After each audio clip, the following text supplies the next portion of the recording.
your episode, I have a lot of questions, but one of my biggest ones was that, you're from the UK, Mm-hmm. obviously, Mm-hmm. and there's this like big misperception, I think, that Mm-hmm. people in the UK or in Europe have like a better work-life balance as like parents and things of that nature. What's your experience? If you have all the access in the world, then you can have a better life work balance. I think it's getting to a point now. I think something was just put out that the work day is going to be reduced a little bit in the UK, but I was raised by a single mother who had to do everything, and she was working whilst raising two children, and I don't believe it was remotely easy for her at all. To be honest, I think that parents all experience parenthood differently. Some find it almost impossible, and some have the help that they need and can move through it and navigate through it. But that it just is different for other people. I think I don't know that it has anything to do with where in the world you live. I do think it's to do with how those places or the people around you help or not. I mean, there's always that notion that like the grass is greener on the other side. Mm-hmm, The mm-hmm. idea that's upheld isn't always reality. Correct. Yeah. And I thought it was real. I mean, I love that your character has this moment where she gets to really let loose and Yeah. drink and have all that recklessness. Yeah. What was what do you think that was trying to convey?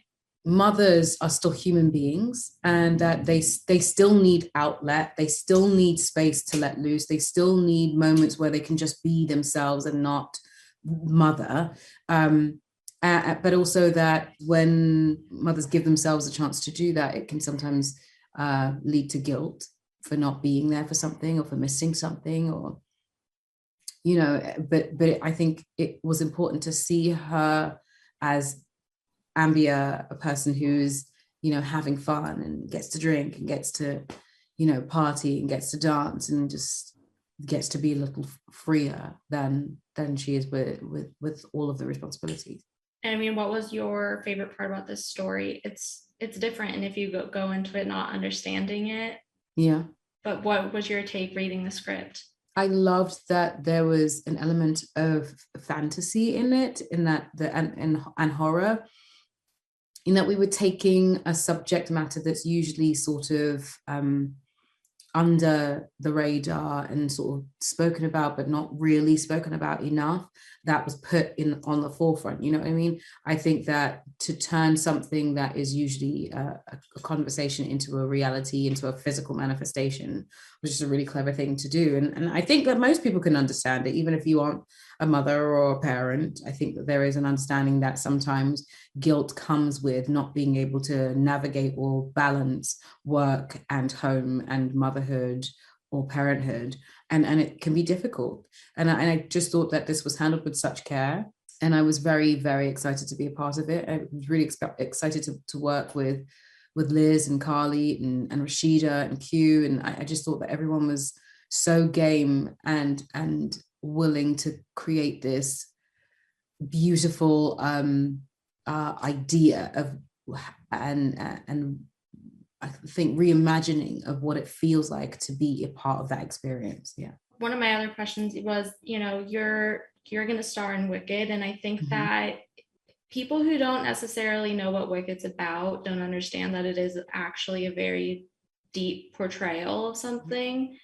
I mean, what's something that you hope to bring to that project? Well, I'm going to bring my entire self to it, that's for sure. But I hope that when people watch, hopefully, if we do our jobs right, they will watch Wicked and see that our difference is our strength, that circumstances change the way in which people behave, and circumstances change the way in which people perceive others. And I love that it's sort of like the origin story before the Wizard of Oz, and it sort of tells you that everything happens for a reason. There is a reason why people are the way they are. There is a reason why people behave the way they behave, and sometimes we don't really know the whole story. And I think that is a really special thing. So I hopefully when we do it, they'll get a lot from it, and anyone who feels like they're different or they don't fit in, I hope that they know that that isn't a bad thing, that not fitting in and being different is actually kind of wonderful. Well, and in my opinion, like your story, the story that's being told in Roar is also similar in that some women don't see themselves as being a traditional mom. Correct. Yeah. Yeah. And that was one of the things that I liked about this, is that, she can be both things. She can be a mom, you she can can be be both. independent. Yeah. Yeah. And there's no definition. I mean, did Yeah. you understand that as well? Yeah. One of the things I was saying to someone else that I hope that women are encouraged to not feel guilty for wanting to be successful business women and wanting to be mothers.